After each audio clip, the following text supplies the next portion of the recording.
कि इस्लाम के नाम पर सिर्फ ग़ज़वाए हिंद की स्ट्रैटेजी को पूरा किया जा रहा है और कुछ नहीं हो रहा है। ये इस्लाम नहीं है। अगर वाकई में इस्लाम शांतिपूर्ण समुदाय वाले हैं तो ये शांति है। ये जो हो रहा है, ज्ञानवापी मस्जिद का सर्वे होगा तो चप्पल मारो, शोभा यात्रा जाएगी तो पत्थर मारो, रामनवमी की यात्रा जाएगी तो पत्थर मारो, गणेश विसर्जन होगा तो अंडे फेंको। ये इस्लाम शांतिपूर्ण इस्लाम है? इसको कैसे शांतिपूर्ण समझा जा सकता है? ये कैसे कहेंगे कि नाजिया झूठ बोल रही है, नाजिया गलत बोल रही है, नाजिया इस्लाम को बदनाम कर रही है? मैं तो कुरान के हवाले से कह रही हूँ। तो ये this is the main reason कि अभी तक मेरे ऊपर फतवा हुआ नहीं है, और जिस दिन फतवा होगा उस दिन मैं इनको छट्टी का दूध याद दिलाने की काबिलियत भी रखती हूँ। मुसलमान, चमार, दलित, डोम, इन लोगों को नीच नज़र से देखता है। अब आप सोचो कि भीमराव अंबेडकर जी जब मुसलमानों के एरिया में उनके तालाब से पानी पी रहे थे तो मुसलमानों ने मना किया, पूरी भीड़ लगा करके पंचायती की कि आप हमारे तालाब से पानी मत पीजिए क्योंकि आप बैकवर्ड कास्ट से आते हैं। अपने बेबाक बयानों के चलते हमेशा मुस्लिम संगठनों के निशाने पर रहने वाली बीजेपी प्रवक्ता नाजिया इलाही खान इस वक्त हमारे साथ हैं, उनसे बात करते हैं। मैम, अभी कई मुद्दे चल रहे हैं ख़ास तौर से इस्लाम को लेकर, तो फिर तो जो मौलवी हैं या बड़े पदों पर हैं, धर्मगुरु हैं, वो तो कहते होंगे कि अनपढ़ ही अच्छे हैं फिर तो, क्योंकि यदि पढ़ेंगे तो फिर ऐसी बातें करेंगे। नहीं, हदीसों में जिक्र है इस बात का कि जिस भी इस्लाम के मानने वाले के अंदर दीनी और दुनियावी तालीम बाशऊर आ गई है, मतलब सही से आ गई है, वो इस्लाम के प्रति रिफॉर्मेशन की आवाज़ ज़रूर उठाएगा। ये बात खुद लिखी हुई है हदीसों में, और इसलिए पाबंद किया गया है कि दुनियावी तालीम इतनी ही मुसलमान के अंदर होनी चाहिए जितना में वो काम चला ले। क्योंकि हम रिफॉर्मेशन की बात करते हैं, हम शिक्षा की बात करते हैं, हम एजुकेशन की बात करते हैं, हम डेवलपमेंट की बात करते हैं, हम सक्सेस की बात करते हैं, तो लेकिन इस्लाम किस बारे में बात करता है या कुरान किस बारे में बात करता है? जिहाद के बारे में बात करता है, बुत परस्तों के ख़िलाफ़ बात करता है। तो ये सारी चीज़ें पढ़ पढ़ करके मुसलमान जो हैं वो एक डेनोमेंशनल रिलीजियस एक्टिविटीज़ में और नेचर में चले जा चुके हैं। आप जब ड्रेज करेंगे, डिग आउट करेंगे, डीप डाउन जाएंगे, तो आपको पता चलेगा कि इसी इस्लाम के जस्टिफिकेशन पर बहुत सारी ऐसी चीज़ें वो कर रहे हैं जो खुद कुरान जिसको अनपैर्डनेबल सिन कह रहा है। तो इस्लाम में आप जितने भी नेशनल न्यूज़ पर या इंटरनेशनल प्लेटफॉर्म पर आप देखिएगा, क्योंकि मैं इंटरनेशनल प्लेटफॉर्म पे भी बैठती हूँ, मेरी सभाएं अबू धाबी में हुई हैं, दुबई में हुई हैं, और अभी फरवरी महीने में मैं अमेरिका जा रही हूँ, वहाँ पर मेरी 9 सभाएँ हैं। लेकिन यहाँ तो आपके खिलाफ फतवे पढ़े जाते हैं। नहीं, मेरे खिलाफ आज तक एक भी फतवा नहीं हुआ है। इवन मुस्लिम कंट्रीज़ में नहीं हुआ है, इवन पाकिस्तान में भी नहीं हुआ है। पाकिस्तान में मेरे ऊपर FIR हुए हैं, अनकाउंटेबल FIR हुए हैं, और मुझे हंसी आती है कि कितना बेवकूफ़ है ये लोग कि मेरे ऊपर पाकिस्तान में FIR करके होगा क्या ही मिल जाएगा तुमको। लेकिन फतवा मेरे अगेंस्ट में नहीं हुआ है, because they knows very well about me कि मेरे अंदर जो नॉलेज इस्लाम का है वो मुझे मतलब काउंटर नहीं कर सकते हैं। फतवा is a kind of suggestion. फतवा कोई मांगेगा तब दिया जा सकता है, ऐसे नहीं दिया जा सकता है। और मैं जितनी भी बातें रखती हूँ वो मैं इस्लाम, अल कुरान, हदीस, सही अल बुखारी, जितनी भी इस्लामिक किताबें हैं उनके रेफरेंस के साथ रखती हूँ। अभी मैंने आपको वतुइज़्ज़ु मंतशा वतुज़िल्लु मंतशा कहा तो मैंने कुरान से ही बोला, इन अल्लाह मा साबिरीन कहा वो तो मैंने कुरान से ही बोला। तो अब उसको क्या वो इनकार कर सकते हैं? क्या वो कर पाएंगे इनकार? अब हज़रत इब्राहीम अलैहिस्सलाम बुतों को तोड़ रहे थे तो ये तो कुरान में ही लिखा हुआ है, मैं नहीं बोल रही हूँ। इसीलिए वो आप लोगों के हिंदुओं की प्रतिमा को तोड़ते रहते हैं क्योंकि हज़रत इब्राहीम ने तोड़ा था तो हमको भी तोड़ना है, तो यही करते रहते हैं। अब ये जा करके मक्का में जब ये हज करने जाते हैं तो ये शैतान को पत्थर मारते हैं क्योंकि आप लोग बुत परस्त हैं, तो इसलिए ये लोग आप लोगों को भी पत्थर मारते हैं। तो अब इसको कैसे ये काउंटर करेंगे? ये कैसे कहेंगे कि नाजिया झूठ बोल रही है, नाजिया गलत बोल रही है, नाजिया इस्लाम को बदनाम कर रही है? मैं तो कुरान के हवाले से कह रही हूँ। तो ये this is the main reason कि अभी तक मेरे ऊपर फतवा हुआ नहीं है, और जिस दिन फतवा होगा उस दिन मैं इनको छट्टी का दूध याद दिलाने की काबिलियत भी रखती हूँ। अच्छा, कई चीज़ें ऐसी हैं, आपने 3 तलाक के खिलाफ लड़ाई लड़ी, आपने हलाला के खिलाफ आप बोलते हैं, तो आखिर और ये 72 हूर का कॉन्सेप्ट है, ये सब कुरीति हैं एक तरीके से। आप सनातन में देखिए बहुत सारी कुरीति थी जो दूर हो चुकी हैं। आखिर इस्लाम क्यों इन सबको पकड़ के बैठा हुआ है? लस्ट। अब आपके यहाँ चाइल्ड मैरिज था, जाहिर सी बात है कि उस वक्त तो कुछ ऐसे रहे होंगे हिंदू जिनको बच्चियों के साथ बच्चियों की वर्जिनिटी ब्रेक करने में मज़ा आता होगा। तो कहीं ना कहीं कुछ ऐसे व्यक्ति समझदार आए सामने जिन्होंने कहा कि ये चाइल्ड मैरिज बंद करना चाहिए, और जिनको इस लस्ट का मज़ा था वो भी चुप हो गए कि नहीं भाई ठीक है, अगर पूरा हिंदू कम्युनिटी इस बात को एक्सेप्ट कर रहा है तो इसको बंद किया जाए, बल्कि उसके ऊपर एक कानून बन गया, सज़ा मुकर्रर हो गई। अब आप में सती प्रथा थी, आपको लगा कि नहीं ये वुमेन राइट को हैम्पर कर रहा है, ये कहीं ना कहीं वुमेन की आइडेंटिफिकेशन को डेविस्टेट कर रहा है, रुइन कर रहा है, अब्यूज कर रहा है। इट्स वेरी नगी। हम इसको ख़त्म कर देना चाहिए। सब एक साथ हुए कि हाँ बिल्कुल ख़त्म कर देना चाहिए। महिलाओं की अपनी सेल्फ आइडेंटिफिकेशन होती है, हम इसको नहीं रखेंगे। इस पर भी कानून आ गया कंट्रोल करने के लिए कि जो कोई भी गांव ग्राम में भी कर रहा है हमको उसको ख़त्म करना है। अब जैसे हिजाब के अगेंस्ट हम लोग बोलते हैं तो सबको ही कहते हैं कि रूरल एरिया में और विलेज एरिया में हिंदू महिलाएं भी घूंघट डाल करके रखती हैं। मैंने इस पर रिसर्च किया। मैं पंजाब, हरियाणा, छत्तीसगढ़, आंध्र प्रदेश, मध्य प्रदेश, बंगाल, बिहार में सब जगह गई, और मेरे पास वीडियोज़ हैं कि मैंने कई घूंघट वाली महिलाओं से पूछा कि क्या आपको कोई इस बात के लिए मतलब रूल करता है कि तुम्हें घूंघट में रहना है? तो ज़्यादातर मुझे 90% जो है वो बहुत एजड महिलाएं मिली जो घूंघट में हैं, उनकी बहुएं और बेटी नहीं मिली। तो उन्होंने कहा कि नहीं ये मेरा रिचुअल है तो हम इसको लेकर चल रहे हैं। अब मेरी देखो बेटा, मेरी बहू तो नहीं रखती, वो तो आराम से साड़ी पहनी हुई है, मेरी बेटी तो नहीं लेती, मेरे घर की पुतहो तो नहीं लेती है। तो ऐसे वर्ड्स जो मुझे पता भी नहीं थे पुतहो क्या होता है, तो फिर मैंने उनसे पूछा तो उन्होंने कहा बहू को कहते हैं। तो ऐसे ऐसे करके मैंने पूरा रिसर्च किया तो मुझे पता चला कि ये एक गलत अफवाह उड़ाई जाती है हिंदुओं के लिए। तो हिंदुओं में एक्सेप्टेंस है रिफॉर्मेशन के, मुसलमानों में नहीं है, क्योंकि मुस्लिम कम्युनिटी को पता है कि जिस दिन बेटियां पढ़ लेंगी, जिस दिन महिलाएं पढ़ लेंगी, वो नाजिया इलाही खान हो जाएंगी। और एक नाजिया संभाली नहीं जा रही है, अनेक नाजिया ये कहाँ से संभालेंगे? एक नाजिया को तो रोज़ गालियाँ ये लोग दे देते हैं, करोड़ों गालियाँ। अनेक नाजिया जब निकल कर आएंगी तो इतनी गालियाँ भी कैसे लिखेंगे? उसमें भी तो नेटवर्क भराना पड़ता है, डेटा भराना पड़ता है, तो इतने पैसे भी तो इनके पास नहीं है। और इनके पैसे जो आते हैं टेररिज्म ऑर्गेनाइजेशन की तरफ से, वो टेररिज्म एक्टिविटीज़ में भारत में लग जाता है। तो ये सब बहुत सारी चीज़ें। अब मुझे अगर मेरी शादी किसी मुसलमान से होती है और वो मुझे कहता है 50 बच्चे पैदा करो, 20 बच्चे पैदा करो, 10 बच्चे पैदा करो, मैं तो कहूँगी नहीं, माई बॉडी माई रूल, मैं क्यों करूँगी इतने बच्चे पैदा? मैंने कई ऐसे भी केसेस देखे हैं मुसलमान बेटियों के कि वो बिल्कुल मरी जा रही है और उसको कह रहा है नहीं अल्लाह की नेमत है, तुमको बच्चे पैदा करने पड़ेंगे। कई ऐसे केसेस हैं, मेरे खुद के टेबल पर के केसेस हैं कैलकटा के। पूरी फाइल है कि बेचारी के ऑर्गन ख़राब हो चुके हैं, उसका बेबी बैक ख़राब हो चुका है, उसके वर्जाइना में ऑलरेडी 4 बच्चा पैदा करके 5 बच्चा पैदा करके स्टिचेस लगे हुए हैं।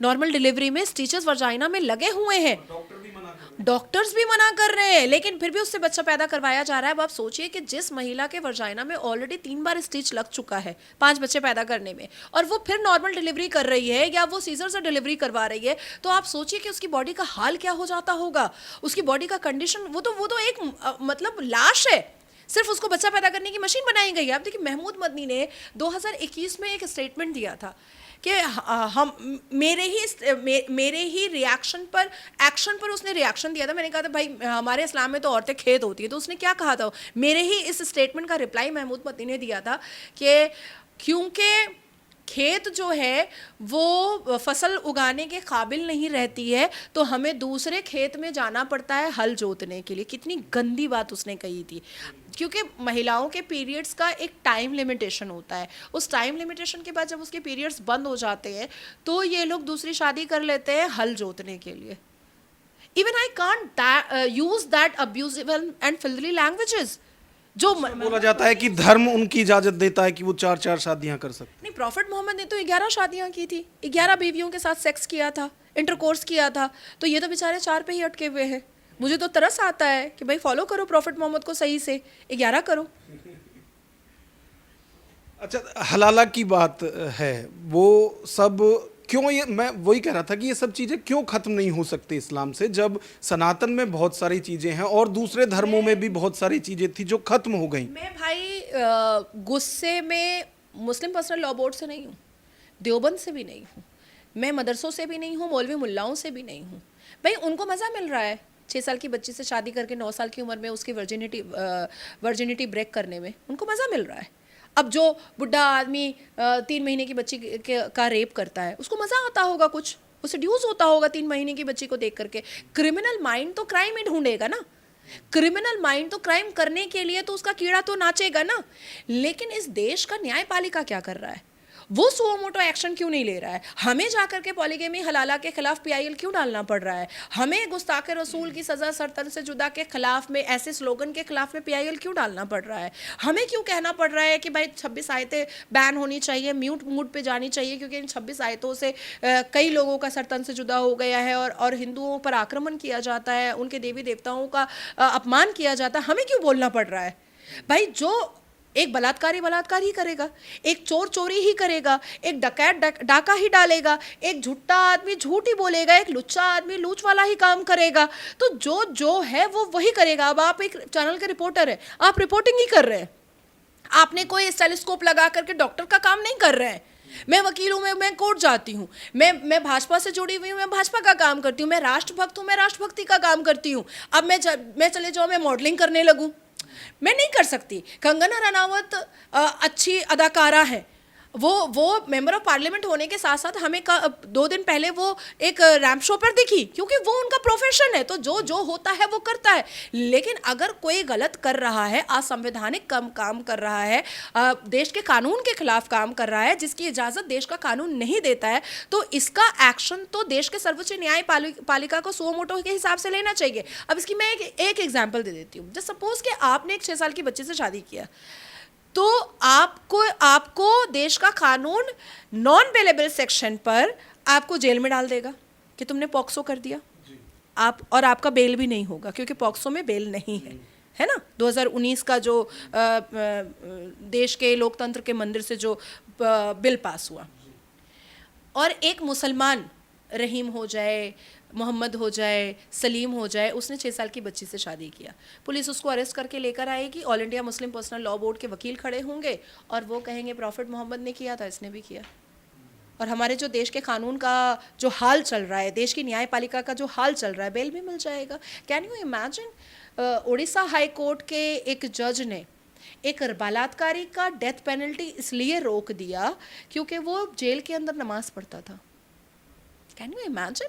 Park Street rape case, Nasir Khan Khadir Khan, जो सूजर जॉर्डन का उन लोगों ने गाड़ी में दबोच करके 2 मुसलमान भाइयों ने रेप किया। नासिर खान का बेल इसलिए हुआ क्योंकि वेलफेयर के साथ, जेल के वेलफेयर के साथ उसके स्वभाव बहुत अच्छे थे, उसके व्यवहार बहुत अच्छे थे। यही लिखा हुआ है जजमेंट पे। आप इमेजिन कर रहे हैं कि देश के न्यायपालिका किस दिशा में लेकर जा रहा है क्रिमिनल्स को प्रोवोकेशन देने का मतलब है कि आप देश की दिशा को खराब कर रहे हो और इस पर रोक लगनी चाहिए। खैर देखिए, इन चीज़ों पर हम बहस करेंगे तो बहुत लंबा चला जाएगा, लेकिन अभी एक मुद्दा और है। अभी सीजेआई के ऊपर जिस तरह से एक फैसले से नाराज होकर जूता उछाला गया, ये तो बिल्कुल भी स्वीकार नहीं होना चाहिए। और दलित समाज इससे खासा नाराज है। वो भी कह रहे हैं कि सज़ा होनी चाहिए थी, कोई सज़ा नहीं हो रही है, और ये दलित समाज का अपमान है। लोगों की ये मानसिकता है कि दलित चाहे राष्ट्रपति बन जाए, चाहे सर्वोच्च पदों पर पहुंच जाए, लेकिन उसको रेस्पेक्ट नहीं देंगे। आज विपक्ष दल की जो पार्टियां दलित का कार्ड खेल रही हैं, तब वो कहाँ मर गई थी, या तब वो कौन से अम्मा के ब्लाउज़ और बहन के सलवार में घुस गए थे जब एक दलित सीजीआई बना, चीफ जस्टिस ऑफ भारत बना। तब तो कुछ नहीं कहा कि अरे देखो मोदी के राज में एक दलित जो है वो देश का चीफ जस्टिस ऑफ भारत बन गया। तब तो कुछ नहीं कहा। द सेकेंड थिंग इज़ कि जस्टिस गवई जो हैं, मैं उनको बहुत मान और अदर करती हूँ, मैं उनको बहुत सम्मान देती हूँ। वो दलित नहीं है, उन्होंने तो बौद्ध धर्म एक्सेप्ट किया है। और हालिया में उनकी मदर को जब बुलाया गया था आरएसएस के 100 ईयर होने पर, तो उन्होंने इनकार किया था, क्योंकि आरएसएस की जो मानसिकता है वो राष्ट्रभक्ति वाली मानसिकता है, जो संविधान भक्ति वाली मानसिकता है, जो सनातन भक्ति वाली मानसिकता है, जो हिंदुत्व की मानसिकता है। तो उन्होंने इनकार कर दिया था कि मैं नहीं जाऊंगी। ये लोग तो बौद्ध धर्म में जा चुके हैं। तो अब दलित का कार्ड खेलना और वो भी बेगानी शादी में अब्दुल्ला दीवाना। अरे जस्टिस गवई काफ़ी है, इनफ है, वो अपने अपमान का बदला लीगल तरीके से लेने के लिए इनफ है। और जब जस्टिस गवई ने एडवोकेट किशोर को जब उन्होंने अरेस्ट नहीं करवाया, तो फिर ये क्यों नाच रहे हैं दूसरे की शादी में अब्दुल्ला दीवाना बन करके।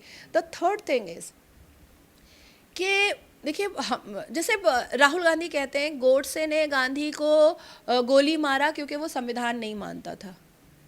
गोडसे ने गांधी को गोली मारा था 1948 में और संविधान आया था 1950 में। तो संविधान, कौन सा संविधान मानेगा गोडसे, कौन सा संविधान मानेगा? मैं तो कभी कभी शॉक हो जाती हूँ कि भाई तुम कुछ पढ़ के आया करो भाई। ठीक है तुम पप्पू हो, पर कुछ पढ़ के आया करो, कुछ होमवर्क करके आया करो। आप देखें, अगर इतिहास के पन्नों को खोला जाए तो पंडित गंगाराम वो ब्राह्मण थे, लेकिन उन्होंने अपना जीवन समर्पित कर दिया दलितों के उत्थान में। उसके बाद फिर आप मदन मोहन जी, अपना पूरा जीवन समर्पित कर दिया, बल्कि दलितों की शिक्षा के लिए आखिरी सांस तक, जब उनकी मृत्यु हो रही थी और उनके मुंह में गंगा जल डाला जा रहा था, तब भी वो लोगों से यही कह रहे थे कि दलित की शिक्षा पर ध्यान दो। उसके बाद फिर महर्षि दयानंद तो मतलब प्रोटेस्ट किया करते थे, धरना दिया करते थे, भूख हड़ताल किया करते थे दलितों के उत्थान के लिए। वीर सावरकर, जिनको कांग्रेस हमेशा डिफेम करता रहता है, जिनको कांग्रेस गाली देना बहुत सही समझता है, वीर सावरकर जी मंच पर वो दलितों का झूठा पानी पीते थे और एक संवाद देते थे कि हम सब हिंदू हैं, हम सब सिर्फ हिंदू हैं, सिर्फ सनातनी हैं, इसके अलावा कोई दलित नहीं है, कोई डोम नहीं है, कोई पासी नहीं है, कोई चमार नहीं है, हम सब हिंदू हैं। ये जो आज इतना दलित कर रहे हैं और दलित के इतने बड़े प्रशंसक बन रहे हैं, मुझे दो ऐसी घटना बताए कि पंडित जवाहरलाल नेहरू ने दलित के थाली में बैठ करके खाना खाया था, भले ही दिखाने के लिए भी, भले ही घर से खाना चला गया था, लेकिन एक थाली में बैठ करके खाया था। मुझे दिखा दे। और ये जो अभी बांग्लादेशी मुसलमान, पाकिस्तानी मुसलमान और भारत के मुसलमानों के पक्ष में इतनी बातें जो विपक्ष दल करती है, ये दलित को उठा करके महमूद मदनी के थाली पर खाना खिलवा करके मुझे राहुल गांधी दिखा दे, मैं अपने मुंह से राहुल गांधी का जूता उठाने को तैयार हूँ। मुसलमान, चमार, दलित, डोम, इन लोगों को नीच नज़र से देखता है। आपको मैं बताऊं कि हमारे घर में जब हम छोटे थे, मैं जामा मस्जिद में मेरा जन्म हुआ है, वहाँ पर बचपन मेरा गुजरा है। जो डोम आता था वॉशरूम साफ़ करने के लिए, हमारी दादी अम्मी हमारा हाथ पकड़ करके साइड कर देती थी कि इसमें सटना मत, ये तो डोम है। तो मुसलमानों की नज़र में ये औकात है हिंदू में जो डोम और दलित होते हैं। अब आप सोचो कि भीमराव अंबेडकर जी जब मुसलमानों के एरिया में उनके तालाब से पानी पी रहे थे, तो मुसलमानों ने मना किया, पूरी भीड़ लगा करके पंचायती की कि आप हमारे तालाब से पानी मत पीजिए क्योंकि आप बैकवर्ड कास्ट से आते हैं। लेकिन आज तो मीम और भीम की बात की जाती है। हाँ, आजकल तो मैं चंद्रशेखर को देख रही हूँ कि वो आई लव मोहम्मद भी बोल रहा है। तो चंद्रशेखर इमाम बुखारी के प्लेट पर खाना खाकर दिखा दे उसके घर जा करके। चंद्रशेखर मक्का मदीना पे पैर रख करके दिखा दे ज़रा। राहुल गांधी बाबर के कब्रिस्तान में जा करके फूल चढ़ा सकता है, क्योंकि अरब के मुसलमान मज़ार मानते ही नहीं है, क्योंकि कुरान मना करता है मज़ार परस्ती। ज़रा मक्का जा करके दिखा दे राहुल गांधी, तब मैं मानूंगी कि मुसलमान इसके पक्ष में है। अरे मुसलमान जब तक 14% है तब तक वो समाजवादी पार्टी का दोस्त है, वो कांग्रेस का दोस्त है, वो टीएमसी का दोस्त है, वो चंद्रशेखर का दोस्त है, वो आम आदमी पार्टी का दोस्त है। जिस दिन मुसलमान 51% हो जाएगा, वो प्रियंका वाड्रा को माले गनीमत समझ करके सलवार खोल देगा, अखिलेश यादव की बेटियों का सलवार खोल देगा माले गनीमत समझ करके। और हालिया में तो अभी मौलाना साजिद रशीदी ने डिम्पल को कहा नंगी बैठी हुई थी। तो ये नहीं रुकने वाले, ये बस इंतज़ार कर रहे हैं 51% होने का। That's it. प्रियंका वाड्रा बच जाएगी क्या? डिम्पल बच जाएगी क्या? जो शब्दों से नंगा बोल सकता है किसी की बीवी को, किसी की धर्मपत्नी को, मुझे लगता है कि पुनीत जी के सामने अगर मुझे कोई नंगी बोल दे तो पुनीत जी तो ज़बान खींच करके अंगूठे में बांध देंगे उस व्यक्ति का। पता नहीं अखिलेश वोट के लालच में कैसे अपनी बीवी का इतना बड़ा अपमान सह गया। अच्छा, आपने पुनीत जी का जिक्र किया, वो फिल्म इंडस्ट्री से हैं, आप समाज का काम करती हैं, आप एडवोकेट है, ये मुलाकात कहाँ हुई? मैं इसको देखिए, मेरा इंटरेस्ट कभी भी बॉलीवुड में नहीं रहा है। इवन आपने मुझे कभी कभी छोटे छोटे इवेंट में भी नहीं देखा होगा। कुछ राष्ट्रभक्ति के कुछ पिक्चर का इनॉग्रेशन या ट्रेजर लॉन्च होता है दिल्ली में और बॉम्बे में, तो मैं चले जाती हूँ। जैसे विवेक अग्निहोत्री जी का, या अभी छावा हुई थी तो मैंने उसका बहुत प्रमोशन किया था। अमित जानी का उदयपुर फाइल हुआ था, तब भी मुझे नहीं था पता था कि इसमें पुनीत जी ने एक्टिंग की है, तब भी मुझे नहीं पता था, मैं प्रमोशन कर रही थी। और उसी प्रमोशन के ड्यूरेशन में मुझे पुनीत जी ने मैसेज किया कि मैं 3.5 साल से आपको देखता हूँ, आपको मैं पसंद करता हूँ। और उसके बाद फिर बात हुई तो बात बढ़ गई, और बात बढ़ गई तो शादी तक पहुँच गई। क्योंकि देखिए, मैं बिल्कुल भी वेस्टर्न कल्चर की मानसिकता की नहीं हूँ। हो सकता है कि उनकी प्रीवियस लाइफ में वो बहुत मॉडर्न रहे होंगे, वो बहुत बॉलीवुड स्टाइल के रहे होंगे, लेकिन जिस पुनीत से मैं मिली, जिस पुनीत वशिष्ठ को मैंने जाना, वो बहुत ही आध्यात्मिक, बहुत ही धार्मिक और बहुत ही कट्टर सनातनी मुझे मिला। मुझे बहुत लोग बोलते हैं कि भाई वो तो पब क्लब डिस्को वाले हैं, वो तो बॉलीवुड वाले हैं, पता नहीं कितनी लड़कियाँ होंगी, लेकिन हो सकता है कि उनकी प्रीवियस लाइफ वैसी होगी, और मैं पास्ट बिल्कुल भी नहीं सोचती। हो सकता है, लेकिन जिस पुनीत को मैं जानती हूँ वो पुनीत प्योर है, बिल्कुल प्योर है, और महादेव का बहुत बड़ा भक्त है। तो ये रिश्ता महादेव जी ने करवाया है, और आगे भी वही करवाएंगे। आपने भी रुद्राक्ष पहने हुए हैं, तो आप भी महादेव की भक्त हैं? ओह माय गॉड, मैं बहुत बड़ी भक्त हूँ महादेव की, बहुत बड़ी। मतलब मैं जब महाकाल मंदिर गई थी, तो दर्शन के वक्त जब मैं चरण पे गई, तो मैं ऑलमोस्ट 11 मिनट में चरण पे थी। तो पंडित जी ने कहा कि 11 मिनट, और मैं पूरा मतलब मेरी आंखों में आंसू आ गया था, अभी भी मेरी ज़ुबान लड़खड़ाने लगी। तो उन्होंने फिर वो मुझसे कुछ पूछे नहीं, उन्होंने सिर्फ इतना मेरे सर पे हाथ रख के कहा कि महादेव आपके साथ है, आप कुछ ज़्यादा ही भक्त हैं, आपके साथ है। मैं मतलब I was like in graduation first year, तब से मेरे अंदर महादेव की भक्ति जो है वो रही है। अच्छा, आप अपने बयानों से ही मुस्लिम संगठनों के निशाने पर रहती हैं, और अब तो आप शादी करने जा रही हैं, एक तो हिंदू से और उसमें भी पंडित, तो ये तो और जख्मों पर नमक डालने वाली बात है। अच्छा, टू बी वेरी फ्रैंक, मुझे बिल्कुल नहीं पता था कि वशिष्ठ जो होते हैं वो पंडित होते हैं और ब्राह्मण होते हैं। तो मुझे कई लोगों ने ट्रोल भी किया, अच्छा अगर वो SC ST होता, OBC होता, मैंने कहा मैं तब भी कर लेती। प्यार ये सब कहाँ दे? और नहीं, कंपैटिबिलिटी होती है, इंसान की विचारधारा होती है, it's not only blind love. मेरे और पुनीत जी में सिर्फ कोई ब्लाइंड लव नहीं है, हम लोगों ने एक दूसरे को देखा है, समझा है, परखा है, और तब जा कर के ये फैसला लिया है। और सबसे अच्छी चीज़ है कि हमने एक दूसरे की बातों से को समझ करके शादी का फैसला लिया, और हम मिले बाद में हैं। पहले शादी का फैसला हुआ है और बाद में हमने एक दूसरे को फिजिकली एक दूसरे के सामने बैठे हैं। तो मुझे बिल्कुल नहीं पता था कि वशिष्ठ इतने उच्च होते हैं, वो मुझे बाद में पता चला, वो भी मीडिया से मुझे पता चला कि वो पंडित है और ब्राह्मण है। तो I am very blessed, Mahadev की कृपा है। और देखिए, जो जलता है वो जले, जिसको प्रॉब्लम हो रहा है उसको प्रॉब्लम हो। अगर वाकई में भारत में हिंदू मुस्लिम एकता है, तो मुझे लगता है कि मेरी शादी में आशीर्वाद देने के लिए पंडित भी आएंगे और मौलवी भी आएंगे, और वो दिन मुसलमानों के का हिजाब खुलेगा। अगर वाकई में मुसलमान आ रहे हैं, तो उनका ये जो ऐलान है कि हिंदू मुस्लिम की भाईचारगी है और एकता है, तो दोनों मज़हब और धर्म के लोग आएंगे। मुझे कोई दुआएं देने आएगा और कोई आशीर्वाद देने आएगा। और ये शुभ घड़ी कब आएगी? और अगर नहीं आते हैं मुसलमान, तो इसका मतलब है कि वो हिंदुओं को अपना भाई नहीं मानते हैं। ये 6 दिसंबर को मेरा एंगेजमेंट है, और उसके बाद फिर शादी का मुहूर्त निकलेगा, तो शादी होगी, और बिल्कुल हिंदू प्रथाओं के साथ होगी, पर स्पेशल मैरिज एक्ट होगा।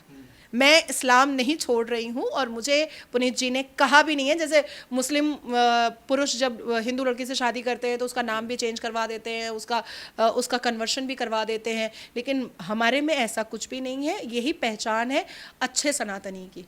अभी हम बात कर रहे थे कि आपके बयानों से मुस्लिम संगठनों को मिर्ची लगती है, लेकिन अब तो आपने सगाई की भी ऐसी डेट निकाली है जिसमें बड़ी तादाद में मुस्लिम जो है ब्लैक डे मनाते हैं उस दिन।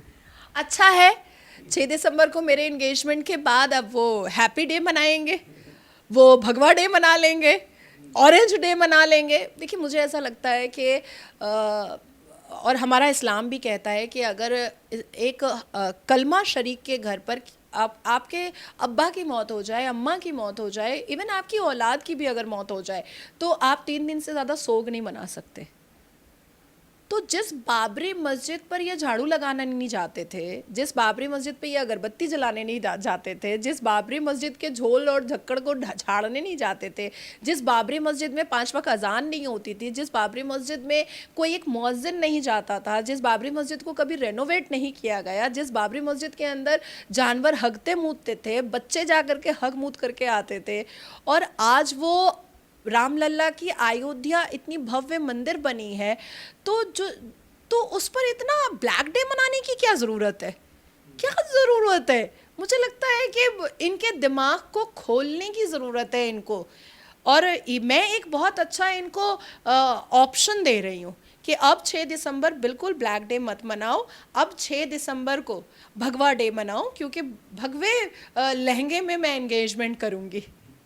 अच्छा, ये सब अपने आप हो जाता है या फिर आप सोचकर करती हैं मिर्ची लगाने के लिए? No no no no no no no no, बिल्कुल अपने आप होता है। अब देखिए पंडित जी ने 6 दिसंबर का डेट निकाला कि 6 दिसंबर, अच्छा मैं एंगेजमेंट इस साल करना ही नहीं चाह रही थी। मैं चाह रही थी कि 2026 से मैं आगे जाऊं, क्योंकि अभी वो भी अपनी शूटिंग में बहुत व्यस्त है, मैं भी मैं भी अपने केसेस में और पॉलिटिकल चीज़ों में बहुत व्यस्त हूँ, और अभी 4 राज्यों में इलेक्शन भी है, वहाँ भी मुझे जाना है। तो लेकिन पंडित जी ने कहा कि नहीं, 6 दिसंबर बहुत अच्छा दिन है। उसके बाद फिर मैंने अपनी अम्मा से पूछा, उन्होंने भी इस्लाम के हिसाब से देखा है, इस्लाम के हिसाब से, तो उन्होंने कहा कि हाँ चांद का वो सब उन्होंने जोड़ जाड़ के कहा कि हाँ बेटा, मुझे घर पे दुआ कहा जाता है, मेरा निक नेम जो है वो दुआ है, हाँ दुआ 6 दिसंबर इज़ वेरी खूबसूरत डे। मैंने कहा हाँ ठीक है, दोनों धर्म और मज़हब कह रहा है 6 दिसंबर, तो मैंने कुछ जानबूझ के नहीं किया है वो।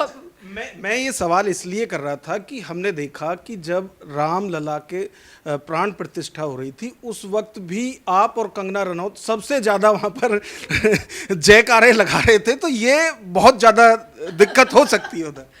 मुझे याद है कि बहुत ज़्यादा हम लोग बिल्कुल 2 फुट ऊंचा उछल रहे थे, बिकॉज़ जिस तरीके से हिंदुओं के आँखों से जो आंसू निकल रहे थे वो भव्य राम मंदिर देख करके और प्राण प्रतिष्ठा को देख करके, और जब से भी बहुत कम उम्र से जब मैंने सुना कि इस तरीके से हिंदुओं की इतनी बड़ी धार्मिक जगह को इन लोगों ने ग्रैब करके कैप्चर करके रखा हुआ है, और ऐसा भी नहीं है कि अपने इस्लाम के रिसाइटेशन को, इबादत को करते हैं, तो तब से ही मुझे लगता था कि ये गलत है। अब मेरी कोई बहुत प्रिय चीज़ मेरा कोई बेटा मुझसे छीन लेगा तो मैं तो मुंह नोच लूँगी। एक जानवर के का भी कोई चीज़ छीना जाता है तो वो झपट्टा मारता है। तो आप सोचो कि कितना उन लोगों ने सब्र किया, हिंदुओं ने, कि इतने साल इंतज़ार किया। तो मैं भी बहुत भावुक थी और कंगना रनावत भी बहुत भावुक थी, और वो खुशी दिख रही थी, और सारे नेशनल न्यूज़ ने दिखा दिया कि भाई ये दोनों सबसे ज़्यादा उछल रही हैं। खैर यही सब चीज़ें हैं, आपकी खुशी थी और बहुत जगह वो चुभ रही थी चीज़ें। खैर अब पता नहीं आप जानबूझकर करती हैं या आपसे ये हो जाता है। खैर आपको जाना ही इसलिए जाता है कि आप बेबाक तरीके से अपनी बात रखती हैं। नहीं, मैं इसको एक बार क्लियर करूंगी। देखिए, जानबूझ करके कोई ऐसा काम नहीं करेगा कि उसको अरेस्ट होना पड़े या उसको ब्लेड से काटा जाए। मुझे ब्लेड से काटा गया है, मेरे पर एसिड अटैक हुआ है, मेरे पैर पे गोली लगी है बंगाल में, मेरी गाड़ियाँ तोड़ी फोड़ी गई हैं, मैं गाड़ी में बैठी हुई हूँ, मेरी गाड़ी जलाई गई है, मुझे 2 बार अरेस्ट किया गया है, मुझे गालियाँ जिस हिसाब से परोसी जाती हैं, मेरी माँ को गाली दी जाती है। आज तक आप लोगों ने मेरी माँ की शक्ल देखी है, लेकिन उनको गाली परोसी जाती है। मेरी 2 बहनें यंग हैं, उनकी शक्ल आप लोगों ने देखी है? नहीं देखी है, किसी मीडिया ने नहीं देखी है। उनको कुछ मतलब नहीं है टीआरपी की या मेरी बेटी क्या है, वर्ल्ड फेमस है, उनको कोई लेना देना नहीं है, पर उनको भी गालियाँ दी जाती हैं। आप सोचो, मेरी मदर जो है वो 59 की हैं, और 59 एज में उनके बॉडी के एक एक पार्ट को ये लोग गालियों से परोसते हैं। क्या नहीं बोलते हैं मेरी माँ को। तो आप सोचो कि मैं जानबूझ के ऐसा ऐसा काम करूँगी कि जिससे मेरी माँ को गाली पड़े। कोई भी व्यक्ति कितना भी बुरा होगा अपनी माँ को गाली नहीं सुनवा सकता है। अब मोदी जी ने इतना क्या बुरा काम कर दिया भाई कि उनकी माँ को गाली दिलवाया गया। राहुल गांधी ने मंच पर बैठा करके एक मुसलमान से उनकी माँ को गाली दिलवाया। आप सोचो, आप कमेंट में पढ़ो मेरी माँ को मुसलमान कैसी गालियाँ देते हैं। मैं तो कभी कभी बोल देती हूँ कि यही सीखा है क्या अल कुरान से? अल कुरान में गालियाँ सिखाई गई हैं क्या तुमको? क्योंकि देखिए, मैंने जो कुरान पढ़ा और मेरे जो इस्लामिक अपब्रिंगिंग हुई है, जिस हिसाब से मैं अरबी पढ़ती हूँ, जिस हिसाब से मैं आयतें पढ़ती हूँ, वो इस बात का परिचय देता है कि मेरी इस्लामिक अपब्रिंगिंग हुई है तो मेरे मुँह से तो गाली नहीं निकलती है। तो इनकी इस्लामिक अपब्रिंगिंग कैसी है कि इनके मुंह से इतनी गंदी गंदी गालियाँ निकलती हैं? Can you imagine? मेरे चेहरे का वो फोटो लेकर के न्यूड पिक्चर में मॉर्फ करके ये लोग लगाते हैं। मेरे चेहरे का फोटो लेकर के ब्रा चड्डी में मेरी पिक्चर लगाते हैं और उसको वायरल करवाते हैं। तो जिस तरीके से मुझे ह्यूमिलिएट किया जाता है, डिफेम किया जाता है, मेरे ऊपर अत्याचार किया जाता है, मेरे ऊपर 71 FIR had been filed in West Bengal in a day। आप सोचो 71 FIR का बेल लेने में मुझे किडनी बेचनी पड़ी तब मुझे बेल मिला, because I am not rich, मेरे पास पैसे नहीं है।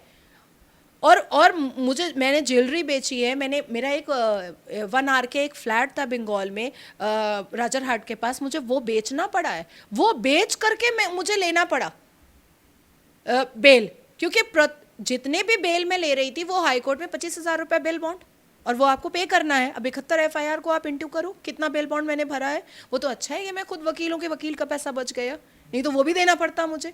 तो जानबूझ वाला जो वर्ड है ना, वो कहीं ना कहीं मुसलमानों को और प्रोवोक करता है।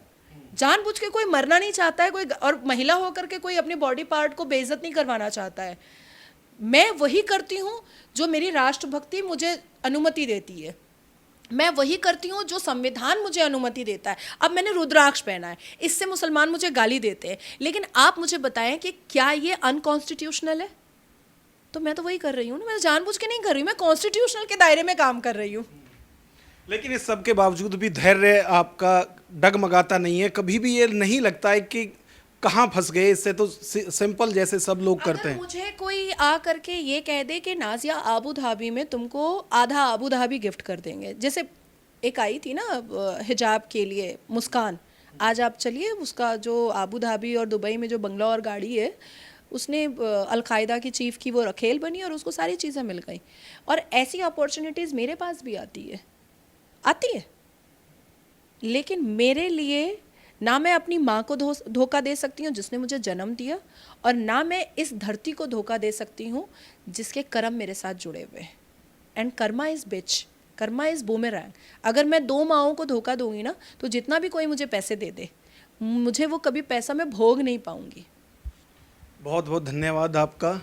और हम शुरू से ही कह रहे हैं कि नाजिया जो है वो अपने बेबाक बयानों के लिए ही जानी जाती हैं, और अभी आपने देखा पूरे इंटरव्यू में कहीं भी आपको नहीं लगेगा कि वो कहीं भी किसी मुद्दे में पीछे छूट रही हैं। वो हमेशा फ्रंट फुट पर आकर खेलती हैं और आज भी वैसे ही दिख रही हैं। कैमरामैन आकाश के साथ Nagendra Bhati, news watch India, Delhi.